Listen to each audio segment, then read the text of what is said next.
1.2 時代的記號，你們要看見一個嬰孩包着布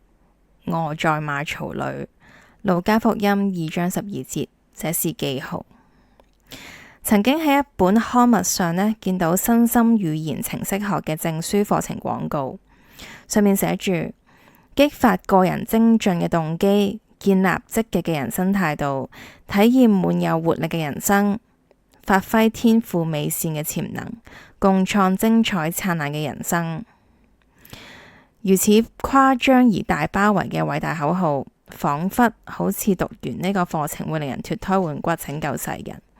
而落力推銷同教授嘅導師係位女牧師，佢哋身穿黑色嘅西服同企領恤衫，企成一排。呢個隊形，呢種推銷嘅姿態令我不安。筆者認識咩叫做身心語言程式學？佢係抽取咗沙維亞 Satir 家庭治療同埋愛立信 Erickson 催眠治療學呢兩大派別嘅改變歷程同精髓，加以系統研究，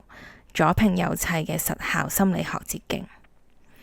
80年代初期，徐志忠神父首先將呢門學問引入香港。佢個性謙和、平實低調，而且收費相宜，純屬推介其中一門多元心理學學問，俾進行輔導工作嘅社會工作員去認識。作為一項進修同學問嘅觀摩，呢套學問有佢可愛迷人之處，但係喺呢度大堆頭、高格調、大口號、重推銷、收費成千上萬嘅做法，實在令人不安。呢種刻意嘅推銷、承諾燦爛人生、展覽學歷同隊形嘅行為，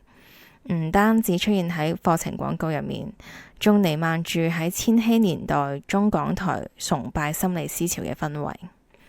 每一個時代都有佢嘅特徵，喺每一個時代上主都留下咗一啲尋覓佢嘅記號。對於呢個時代喺崇拜心理思潮嘅氛圍中，上主留低咗啲咩記號呢？